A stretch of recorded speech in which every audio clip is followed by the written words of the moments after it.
Welcome to The Lisa Show, where we're taking a good look at life.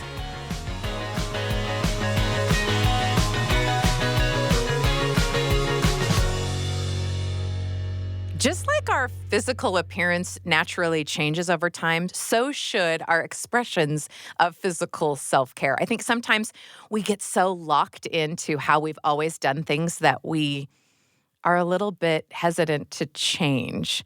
And life is all about change. That's one thing that I've learned the hard way and the easy way. I don't know, all the ways. And I just remember my oldest kid being in the 5th grade and coming home with a list of school supplies. And on that list was the things that I expected, like markers and pencils and an eraser and a locker lock. But it also, at the very end of the list, said a stick of deodorant. And I remember thinking, oh, that's so cute. And then I thought, oh, yeah, a classroom full of 5th graders. What a smart teacher. Because you give everyone a stick of deodorant, whether they need it or not. And what a great parenting hack to give it before they needed it. And, I think our physical self-care routines can change as we get older, but that principle is sort of the same in the sense that, like, we should all be thinking proactively about it and not trying to insist that everything always stay the same. Now, physical self-care can get really, really tricky, though, because what works for one person is not going to work for the other person. And what worked for you in a different phase of your life isn't going to work. And it can get into really unhealthy habits that can bog you down and really impede your personal growth and development, but work really great for another person. So I always think of these things in terms of cycles and what is the healthiest way for you to do this. For me, I talk about exercise a lot, and it has manifested itself in different ways over different parts of my life. And I've had to go easy and do lighter exercises at some time to get the benefits. Other times, I've had to find something totally new. This is the same thing with food, with physical appearance, with sort of rituals that we do.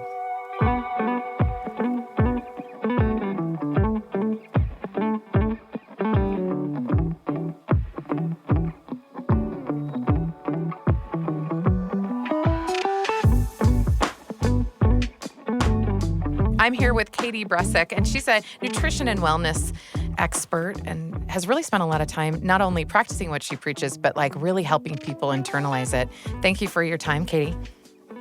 Thank you so much for having me. I'm really excited to be here. I love that you say from the get-go that you take the struggle out of being healthy. And I understand that you had your own personal struggles coming to know the things that you know about nutrition and wellness. What were those struggles like? Oh, goodness. I feel like so many, but I think like in general, growing up in the 80s and 90s. Oh, yeah. Don't guess my age. There's this whole kind of like low fat, no fat, calorie free kind of food. Oh, yeah. I remember all of that. Yeah. So like, I also grew up in New Hampshire. So like, I didn't see an avocado until I was in college, but that was also because I was in New Hampshire, right, in the 80s and 90s. So just like completely different than now, right? Like, yeah, all my nieces and nephews, avocado was like their first food, right? So I just feel like the information that we were getting and and also what was going on in the media, this was kind of when all the supermodels were like super skinny and everybody was kind of aspiring in one way. And I just feel like growing up without that information and just kind of not necessarily like fueling my body, and especially during, puberty and like my early 20s, and just not necessarily like eating in a way for like my body, definitely led to some like thyroid conditions, hypothyroidism, and just not necessarily like knowing the best way to take care of my body, and feeling like, and there still is so much information out there. You Google something, it's like 50 yes, 50 no. There's lots of like conflicting information. And what I've discovered and what I help my clients with is like, okay, like let's take all the information out and like let's talk about your body, your health goals, how your body actually feels with specific foods and specific movement, and really personalizing it, because There's always going to be a new diet book that's published. Sure, and there's always going to a be new like diet trend. a new body type that is in Hmm. style or isn't in style, which I think is particularly dangerous, right? Yes. Because and I love that you're pointing out that everyone's different and what works for one person isn't necessarily going to work for the other person. So what was that moment like for you when it all clicked in your mind when it came to sort of a, critical point where you were like, okay, I got to do something different? I think it was in my late 20s when before I switched careers, I was working in New York City and I was in a very like high stress sales position, and really that connection between the stress and how it was affecting my health and how the stress was affecting my sleep. And I started going to yoga. And that was kind of the first step for me. I would leave work to go take a yoga class at lunchtime, and it literally changed everything for me. Like I started sleeping better. I learned how to like cope and manage with stress a little bit better. And I actually started doing better at my job. Wow. Go figure, right? Yeah, go Like just figure. taking time to breathe. Especially like being in New York City and kind of that high pace place, just taking that time to like really learn how to breathe. That was kind of like the tipping point for me. I feel like it was like I was feeling like complete crap. I knew I had to make a difference. And my roommate at the time found this Groupon for this yoga studio that was literally right next to my office. And that's kind of when everything started changing and shifting for me. Wow. You know, I think a lot of people can relate to the need of like, something's got to change, right? And Hmm. sort of being in charge of your own self-care when you're feeling overwhelmed is a little ironic sometimes. You just want to be like nurtured or cared for someone else, but ultimately the Hmm. buck stops with us. So when you advise people like, hey, okay, you're feeling something in you that says it's time to make a change, how do you gently encourage them in the right direction when it seems so overwhelming? I think it's almost like giving permission to pause and like giving permission to actually like take care of ourselves. I know that kind of sounds like strange, but I just feel like in our fast-paced life, we tend to take care of like everything else, right? Work tends to be number one, maybe our family, our friends. And a lot of times we're kind of on the back burner. So I think it's really like just reprioritizing and like really putting ourselves first. It's cliche, but like go on an airplane, they're like, put your mask on first before you put on your child. And like, as a mom, I'm like, no, the child needs it first. But really realizing like the more that like I'm taking care of myself, like the more that I can have the energy to give to other people. I just think so many of us are depleted, and a lot of us just need like permission to like do things that bring us joy and that help us feel like healthy. I do think there's like a permission in a sense, like giving to us. And a lot of times, a lot of my clients don't even realize like they're not taking care of themselves. Like they realize like they're not sleeping well, and they realize they're like maybe not eating healthy, but they think that they're taking care of themselves. And then when we like kind of break it down, we're like, oh my God, like I spend 5 minutes on myself on Saturday morning. you know? Have you ever counseled with someone who was maybe using self-care in like the wrong way? Like, maybe thinking that they were using a lot of time, but maybe not using it in ways that served them the best. Yeah, I mean, I think too, a lot of us tend to think wine is self-care. Yeah. I mean, you see all the jokes, right? Like, and all the merchandise that sort of says so. Totally. And like, I think that's kind of like alcohol sales went like through the roof during COVID. And like a lot of people use alcohol and wine as like coping and feeling like that's like a stress relief, and not really putting the pieces together, being like, oh my God, yeah, like if I drink, like I don't eat well the next day, or I feel like really sluggish, or I'm starting to have hormonal issues. So I think a lot of the self-care, drinking wine in moderation, but like if people are drinking wine every night as self-care, like we tend to look at some other things that can also help us relax and like kind of calm down after a busy day. But I think a lot of people kind of not everybody, but, that's still Sure. kind of accepted in society in a sense.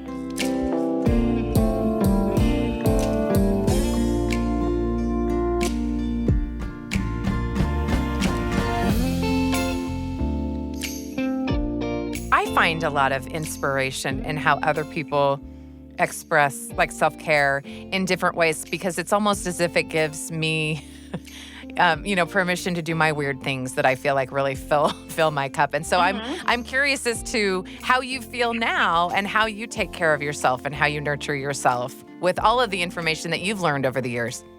Oh my goodness. So I have almost 2.5-year-old twins. Oh, So wow. I'm busy Yeah. between work and them. But for me, a lot of it is, I think the number one thing that I have done in the past few years is I go to bed on time. Yeah, that And takes such discipline. it does, because I am a night person. I love staying up late. That's why I loved living in New York, but it doesn't support my life at all anymore. And honestly, it probably never did. But I go to bed early and then I wake up and I have the energy to do the things that are self-care. Like, I'm a big walker. Like, walking really helps calm my central nervous system down. It helps me clear my head. So get up, put the boys in a stroller, go for a nice walk. Carving out time to see friends is also really brings me joy and is self-care in that sense. And then, I sprinkle in some massages Yeah. because I'm lifting them. They're getting heavy. So I think it's really important, because I think sometimes we think self-care needs to be a full day at the spa, which I would love to do that. Like, that's all, go to the spa and Yeah, hang out. seriously. I wish we were But doing this interview in the spa, right? Getting same, all the same. things. But like, sprinkle in time throughout your day. Like, even if you can do 5-minute increments, right? Like, depending on what's going on with your life, and then try to carve out longer periods of time on the weekend or at night. But I think for me, it all comes down to energy. Like, if I go to bed on time and I sleep well, like, I can handle life, and I make self-care part of that, versus if I'm not sleeping well, I feel like a hot mess. Like, I just can't function. And then I think it's harder sometimes to like figure out that self-care piece when you're really exhausted. Yeah.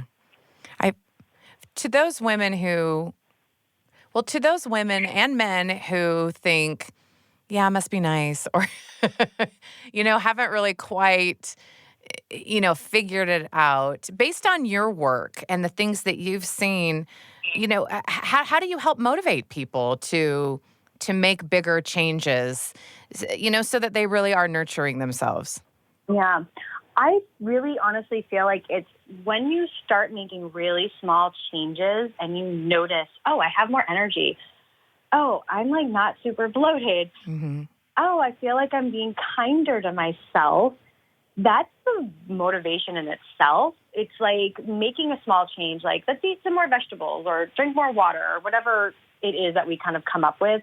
And the more consistent you are with that, and you notice like how much more energy you have and how much clearer your head is and focus, that kind of really tends to keep the motivation and the energy and the drive there, versus making a huge change that's not sustainable, that you do for 2 weeks and then you go back to what you were doing before. Mhm. That's so demotivating.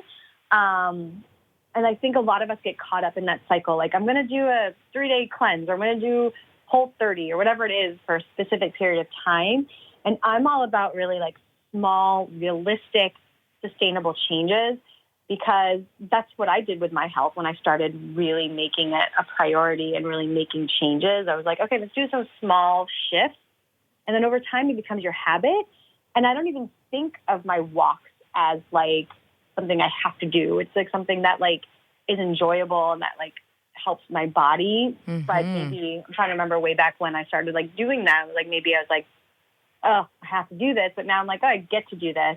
And really reframing that conversation too. Like, I get to take care of myself. I get to take care of my health. Not like I have to do this, I have to do that. But small baby steps really make a huge, huge difference, because it's all about sustainability, Yeah. right? Not like one-off changes. No, we got to play the long game. Like, Yes, yes. you know, it Yeah. can't be fast and furious. Absolutely. No.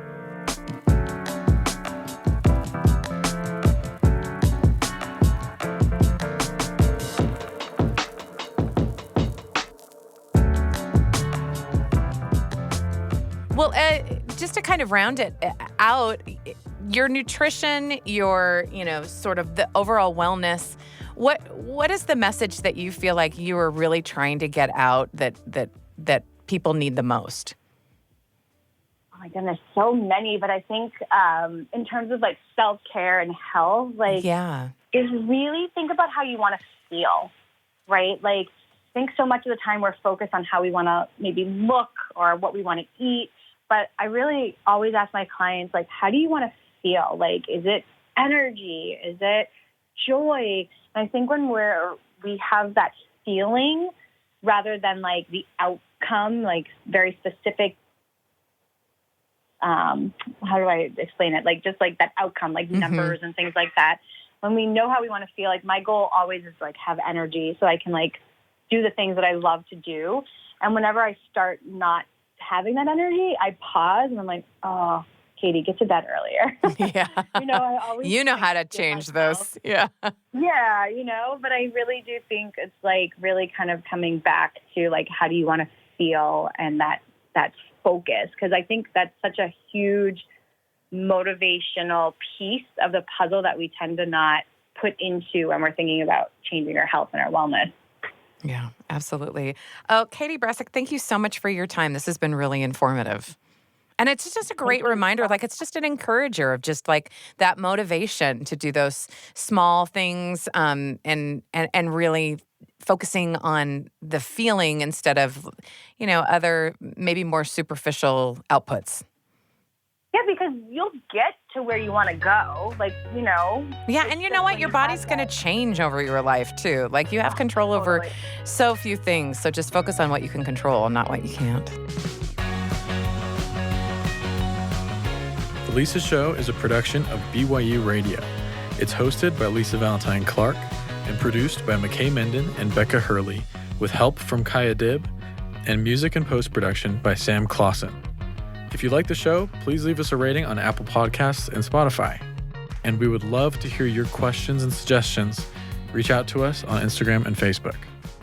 Next week on The Lisa So Show. then he kind of threw questions at us like that. He wasn't really waiting for our answers, but he was like, would you drive a dump truck for a year if it meant $1 million? And I'm like, are you in a hiring position? Is that job really exist? Is this a dump truck driving class? Wanted us to say, yeah, I'd do anything for $1 million. Yes. And we kept saying, well, is it creatively satisfying? That's right. Well, I remember asking about the shape of their organization. So is this a pyramid scheme? No, it's shaped like this. So is that like a triangle? So it's shaped like a triangle, which looks like a pyramid. But not a pyramid. No. It's not the same. Yeah, sure. That's next week on The Lisa Show, wherever you get your podcasts.